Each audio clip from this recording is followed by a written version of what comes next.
তা আমরা বাজার অর্থনীতির পরিপ্রেক্ষিতে আলোচনা করছি এবং সেখানে চাহিদা যোগানের কথাবার্তা হচ্ছে, যে চাহিদা এবং যোগানের বিষয়টা। বাজার অর্থনীতির সাধারণ ধরন হচ্ছে যে হ্যাঁ, সেখানে অনেক প্রতিযোগী থাকে, অনেক ক্রেতা থাকে, অনেক বিক্রেতা থাকে, সমস্ত তথ্য সবার কাছে পরিষ্কার থাকে। তো এই ধরনের একটা কাঠামোকে আমরা বাজার অর্থনীতি, মুক্ত বাজার অর্থনীতি বলি। এবং বাজার অর্থনীতির নিয়ম অনুযায়ী চাহিদা যোগানের হিসাব টিসাব করি আমরা। কিন্তু আমরা বাস্তবে যেটা দেখি সেটা হচ্ছে যে এটা ঠিক মুক্ত বাজার অর্থনীতি হচ্ছে একটা কল্পনা কিংবা একটা কল্পকথা। মুক্ত বাজার অর্থনীতি বলে কিছু অস্তিত্ব নাই। যেটার অস্তিত্ব আছে সেটা হচ্ছে ইকোনমিক্সের ভাষায় যেটাকে বলে অলিগোপলি, কতিপয় গোষ্ঠীর নিয়ন্ত্রণ, বেশিরভাগ মার্কেটের ক্ষেত্রে, বেশিরভাগ পণ্য উৎপাদনের ক্ষেত্রে কিংবা আমদানির ক্ষেত্রে। তো যদি অলিগোপলি থাকে তাহলে এটা তো পরিষ্কার একটা চিত্র। মার্কেট যদি অলিগোপলি হয় তাহলে তো ফ্রি মার্কেট ইকোনমি বা পারফেক্টলি কম্পিটিটিভ মার্কেট ইকোনমির প্রিন্সিপাল কিংবা ইনস্ট্রুমেন্ট তো কাজ করবে না। সেখানে আপনি ইন্টারেস্ট রেট কিংবা অন্যান্য যে সমস্ত ইনস্ট্রুমেন্ট সেটা তো চট করে কাজ করবে না যদি মার্কেটটা অলিগোপলি হয়। সেইখানে প্রতিযোগিতা কমিশন বলেন কিংবা সরকার বলেন, তাদের একটা ভূমিকা আছে, প্রতিষ্ঠানের ভূমিকা আছে।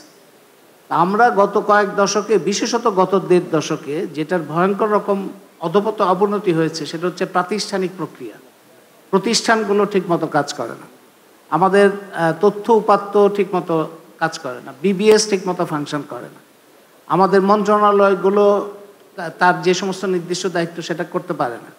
সকল প্রতিষ্ঠান নির্ভরশীল থাকে উপরের আদেশের, উপর থেকে কি আদেশ আসবে তার উপরে তাদের কার্যক্রম। নিজস্ব প্রাতিষ্ঠানিক প্রক্রিয়া বা নিজস্ব শক্তি, নিজস্ব উদ্যোগ, এটা একেবারেই মার খেয়ে যায় যদি একেবারে একজন ব্যক্তি কেন্দ্রিক উপরের আদেশ নির্ভর সমস্ত কিছু চলে। এমনকি আদালতও উপরের আদেশ দিয়ে চলে। সেটা গত 1.5 দশকে একটা ভয়ঙ্কর আকার ধারণ করেছিল।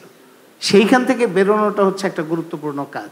নইলে অলিগোপলিকে ফাইট করতে গেলে যেভাবে প্রাতিষ্ঠানিক প্রক্রিয়াটা কাজ করতে হবে, সেটা যদি উপরের আদেশের ওই চর্চাটাই অব্যাহত থাকে তাহলে এটার মধ্যে কোনো পরিবর্তন আসবে না।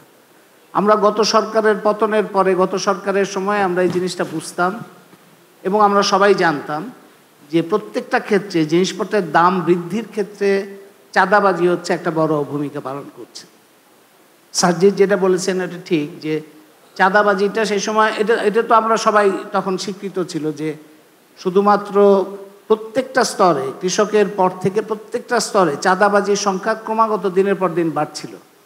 কারণ গত সরকারের সময় এরকম হয়েছিল যে এটা কোনো জবাবদিহি নাই, কোনো রকম স্বচ্ছতা নাই এবং তার কারো কাছেই কোনো ধরনের চাঁদাবাজি বাড়তে থাকে যদি, তারপরে তার কোনো নিয়ন্ত্রণ নেই, অনিয়ন্ত্রিত অনির্দিষ্টভাবে সব কিছু বেড়ে যাচ্ছে, লুটপাট এবং চাঁদাবাজি। সেই সরকার পতনের পরে এটা তো স্বাভাবিক প্রত্যাশা ছিল যে তাহলে তো জিনিসপত্রের দাম কমে আসবে, চাঁদাবাজিটা তো নাই। কিন্তু দেখা যাচ্ছে যে চাঁদাবাজি, সরকার চলে গেল কিন্তু, এবং চাঁদাবাজিও বন্ধ হওয়ার কথা, কিন্তু জিনিসপত্রের দাম কমছে না। তার মানে হচ্ছে যে এখানে কিছুদিনের মধ্যে আমরা দেখলাম যে আবার চাঁদাবাজি নতুন নতুন ধরন তৈরি হচ্ছে। কিন্তু চাঁদাবাজি ছাড়াও অন্যান্য যে সমস্ত উপাদান বাজারের মধ্যেই, যে যারা নিয়ন্ত্রণ করে সব কিছু, ফ্রি মার্কেট ইকোনমির পরিবর্তে কতিপয় গোষ্ঠীর নিয়ন্ত্রণের মধ্যে যে বাজারটা থাকে, চাঁদাবাজি না থাকলেও তাদের ওই দাম বৃদ্ধির কৌশলটা ঠিকই অব্যাহত থাকে, সেটা থাকলো। এবং তারপরে সেই প্রোডাকশন, আমরা তো কিছু বাস্তব কারণ জানি যে হ্যাঁ, প্রোডাকশন কস্ট বেড়ে যাচ্ছে কিংবা আমদানি খরচ বেড়ে যাচ্ছে। আমদানি খরচ বেড়ে যাচ্ছে এক্সচেঞ্জ রেটের জন্য, আমদানি খরচ বেড়ে যাচ্ছে ইউক্রেন যুদ্ধের জন্য, যেগুলো আমরা যুক্তি শুনলাম, এগুলো সব ঠিক। পাশাপাশি উৎপাদন খরচও বেড়ে যায়, উৎপাদন খরচ, গ্যাসের দাম বেড়ে যাচ্ছে, বিদ্যুতের দাম বেড়ে যাচ্ছে।